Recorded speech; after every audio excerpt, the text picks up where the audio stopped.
Hi folks, we're Tacitus today, your pushback channel, and thank you for joining this audio live stream. In this essay, I'd like to talk about the mega scam of international students coming to study in the West, coming to universities, and there's quite a few scam ghost colleges as well. But just looking at the university sector or higher education sector. Now, just in Australia alone, there are something in the order of 800, depending on whose numbers you believe, between 800 and 850,000 foreign students studying in Australia at any one time. So it's a multi-gazillion dollar industry and billions. If you look at the money they're spending and all this sort of stuff and the university fees, we're talking tens of billions of dollars to the Australian economy. So it's big money no matter how you look at it. And if you look at the universities' revenues overall, then foreign students are paying a huge chunk of the university's annual budget through the fees. Now, a graduate degree, a 3-year graduate degree, I'll use the midpoint here because you've got medicine, which is at the upper end, engineering, and then at the lower end, sort of basic sociology and that type of thing. But you still look for foreign students, at least you're still looking at $100,000, easily $100,000 for a 3-year graduate degree, and again, that's just sort of a lower average midpoint type number there. Considerably more, 200,000 plus for some of the supposedly more exacting and rigorous courses, in STEM and so on. Now you're looking at 60-odd thousand for a diploma degree, and of course more for a master's. Say someone doing a master's, pretty much in any course would pay at least $150,000 for that education, which if it was say a 1 or 2 year master's degree, or even a little bit more than that. So there must be a lot of really bright kids around the rest of the world coming from all these third world shitholes, these impoverished third world shitholes. But is that the case? So let's look at the architecture of how all this came about. The universities were given the go-ahead by the government of the day this is sort of in the late 90s into the early 2000s, were given the green light to recruit foreign students, and they did so with much aggression. They had recruiting agents all over China and India and every third world country, and they were paying secret illicit commissions to government officials in those countries to try and bring foreign students or students from those areas into Australia.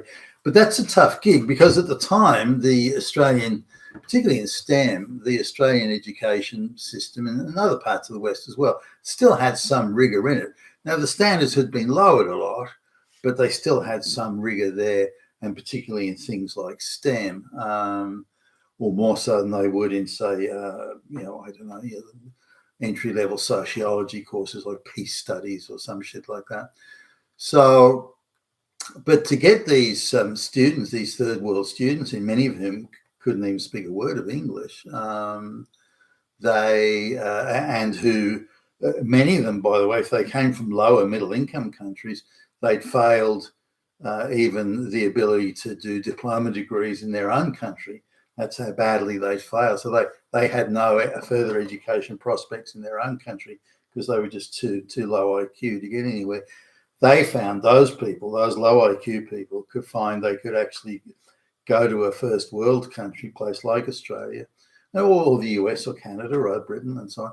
They could go to a first world country, not have to prove any academic credentials at all, which you typically would have to do.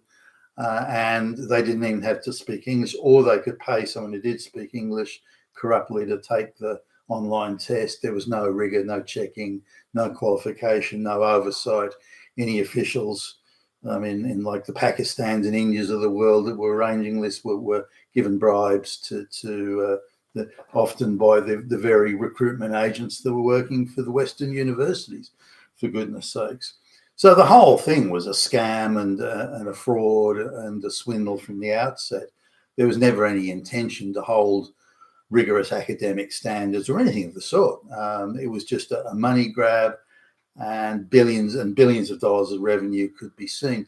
Now, at around this time, the university pay system, reward system, where the deans and the management of the universities suddenly were just catapulted into the multi-million-dollar per year salary range, and they were nothing but political hacks and goons and stooges and flunkies. They weren't people who could point to any great academic accomplishment or something, or administrative accomplishment within education. So the number of people employed at university, and mostly it was patronage, very much patronage gigs. Any jobs were given out to people that were ideologically sound and politically connected and this sort of thing. So the idea that the universities were running efficient, high-powered operations with really super competent people, that was bullshit. They're just a mass movement of the well-connected parasite class were sort of installed in the universities and given jobs that again, purely on the basis of ideological patronage and so on. So it was a scam going, 360 degrees, up, forward, back, left, right, and so on. And so these students were coming, but what were these students coming for? Maybe they were coming for a rigorous education. I mean, hey, there's nothing wrong with that. But if you can't speak a word of English, how exactly are you going to study this? I mean, what are you going to do? You've clearly got to bribe someone who does speak English to do it for you, do your essays and your tests and your online whatever. And the standards were lowered and made it a lot easier for cheating and scamming. So whereas you'd have to be in a room doing an exam while someone walks around to make sure you weren't cheating and so on, a lot more and more things were moved to online and so on, so that people could quite easily cheat. And of course, and these people come from third world countries. Corruption and bribery is just a way of life. It's just how things are, and they don't think there's anything wrong with it.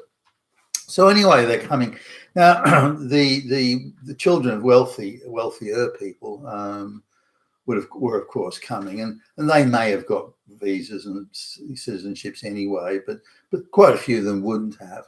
So the perception of getting a Western education or coming and doing a tertiary education in the West is simply to get citizenship or residency. It's seen as I'm paying for my residency visa. That's what they see. So they get a student visa to study. Some of them will have student visas allow them to work. They then work under numerous different names, so they can make enough money to pay the bribes necessary for someone to do the tests and exams for them. Does anybody? I mean, all these Asians and everything look alike. That type of thing. You can't tell them apart. So the difference between people studying and doing the heavy lifting and hitting the books, and people who were just paying the bribes to others. I mean, there was, the number of people who are actually doing it or attempting to do or interested in doing a rigorous education or an exercise in rigorous education was very small. Everyone I know, I'm aware of, and people I know who know of these students, and you see it in the United States and elsewhere, students doing street interviews. They say, no, I'm not here for the education. I'm here to get a fucking residency visa. So they go from student visa, where they're working illegitimately under the table for cash, then they may get an extension work visa, supposedly to do post-grad studies and these sorts of things. That's all bullshit. They're still working. And then they're hoping to get a residency visa. Now, there are people that don't get these residency visas after doing a graduate degree. So they'll, the government say, well, it's not an area where we need people here.